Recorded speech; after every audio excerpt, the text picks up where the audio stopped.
So, trial, part two.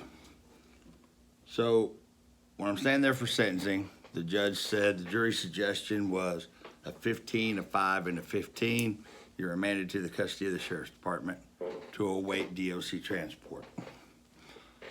I looked at my attorney. I said, what does that mean? Because I had a bondsman there going to get an appeal bond. So I actually thought I was going to walk right back out of there. Even though the judge told me the whole time, he usually went with the jury's suggestion. The thing I didn't think he would do, nobody thought he would do, is he ran them wild. That means, do a little math here, because some of you aren't capable of that, 365 times 35. Probably backwards, 12,775 days. I was wiped out. With good time and everything, I was going to spend at least 17 years. Never getting in any trouble or anything. So, now of course at the time, I still wasn't thinking right. So the reality of that didn't set in on me until I went to what they call A&R, receiving, where you walk in there and they shave your head, take all your stuff, put you in a jumpsuit, and basically you're a number, 24, 25, 57. That's my DOC number. And the first place I went was what they call Granite, which is the oldest prison penitentiary in the state of Oklahoma, built in the late 1800s, 1900s or something. And it's just like the movie, just cell block, racked, all that stuff. And I figured out real quick when that door shut that as far as anybody was concerned, inside of there, at 35 years, your life's over. So I called my attorney to come down and see me because I'm going to file for appeal. And I told him, I said, George, what are we going to do? And he said, that depends on you. I said, what do you mean that depends on me? He said, let me tell you a little story, and I'm going to tell you guys the short version. It starts to rain, guy's standing on his porch, floodwaters start to come up, rowboat comes by, says, jump in, I'll take you to dry land, save you. He said, no, God's going to save me. A little bit later, water's getting higher and higher. He's at the first floor of his house, and guy comes by in a little canoe and says, hey, jump on in, I'll take you to dry land, I'll save you. He said, no, God's going to save me. He gets up on the roof of his house. Place is flooded. He's going to drown. Guy going to buy in a speedboat. Says, jump in, I'll take you to dry land. He said, no, God's going to save me. Of course he drowns. He goes to heaven, walks through the gates. He says, God, why didn't you save me? He said, what do you mean? I sent the rowboat after you. I sent the canoe after you. I sent the speedboat.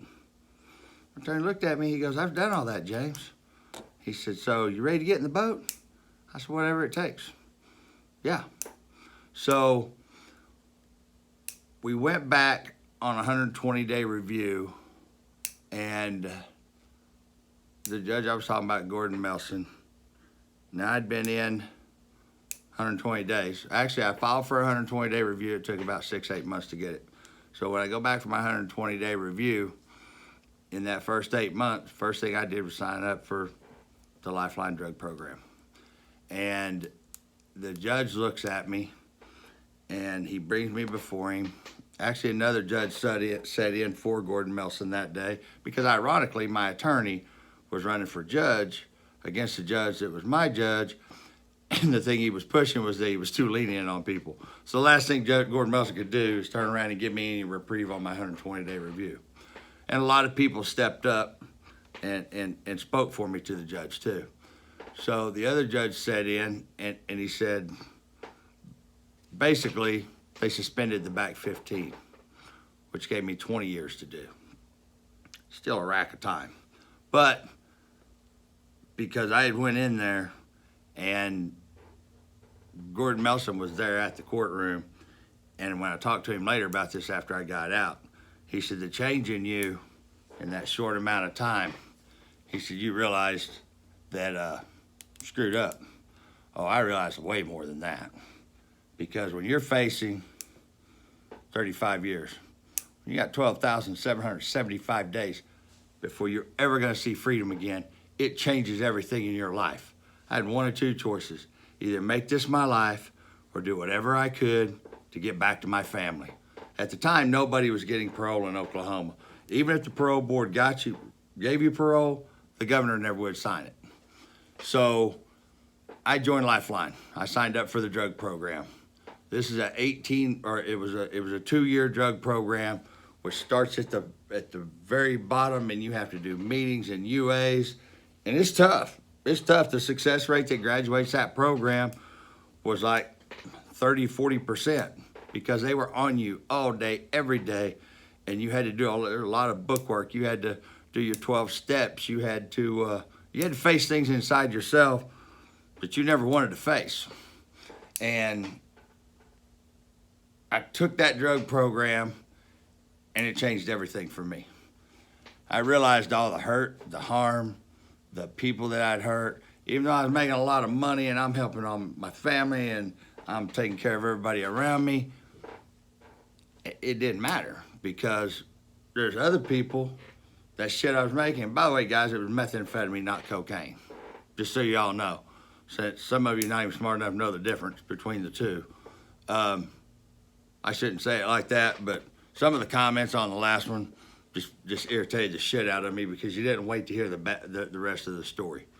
And Stacy was going to cut it off, and I thought it was pretty good. I mean, I got you guys wondering what the second part of the story is, so here it is. I graduated the Lifeline program, and I actually took a carpentry class in Votech because I could build anything mechanical, car, lawnmower, didn't matter. If it ran on some kind of fuel, I could fix it.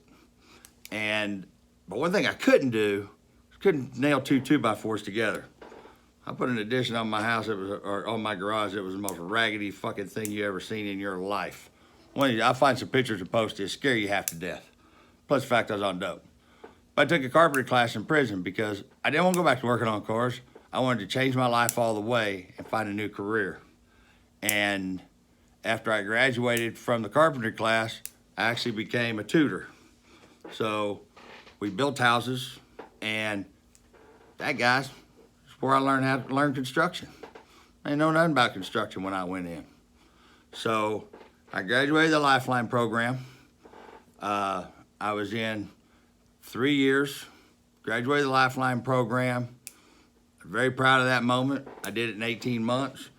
Very, very proud of it. Because most people, there's a lot of guys that couldn't even make it through it. I made it through it faster, because I dedicated everything I had into it.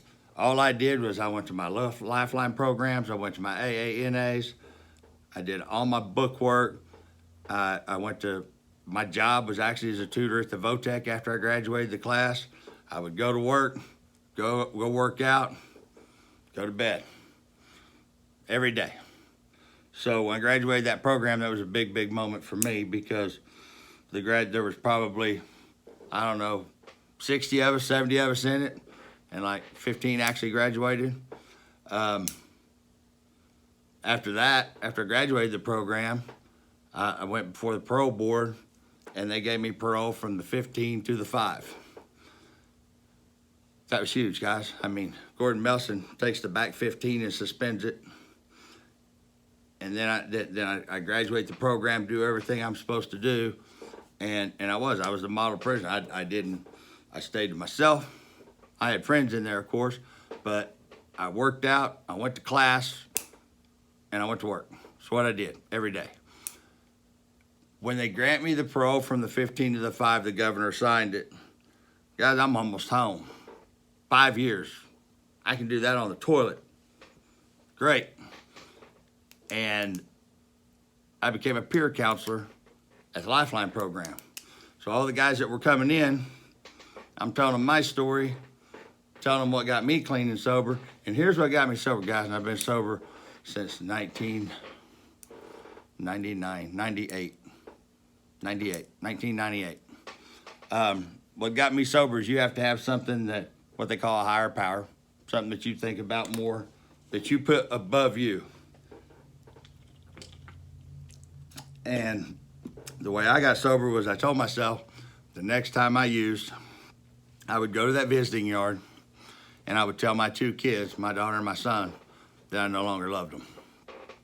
I ain't scared of any of you. I'm not scared of a man walking this planet. But the thought of me having to go tell my kids that I didn't love them wasn't gonna happen.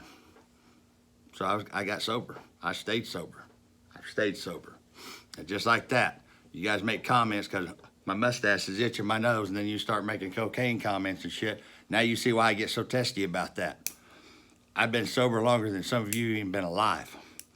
And I'm very proud of that. Because it wasn't easy. It was, and everybody said, oh, you were in prison, it was easy. No. Anything that you can get out here, you can get in prison. It just costs more money. So, I come up for parole again. And this time, they grant me parole from the 5 to home. 5 years, guys. 5 years. It wasn't 5 years because fucking sure cause I wasn't, because I didn't rat on somebody, or I did. Any of you that say that, you better not ever come face to face with me. The reason I went to trial, the reason I took that sentence is because I wouldn't turn it back on the guy that set me up. 15.5 and a 15, 12,775 days. I got out in 5 years. I came out with a whole new lease on life. I started to understand that, you know what? Nothing good comes of anything bad.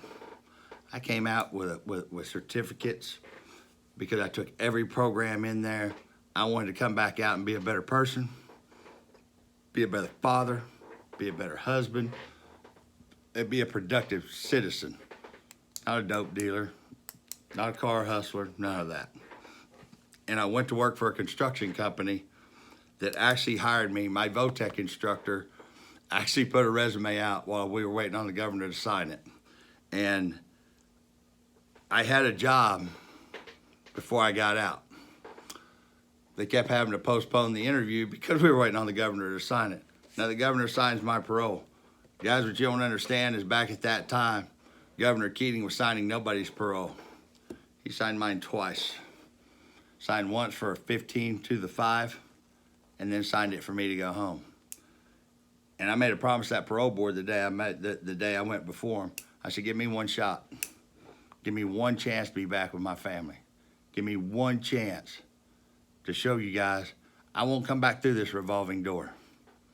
They gave me my chance. Here I am today. I got out of prison with nothing. You guys seen the house I came to. Nothing.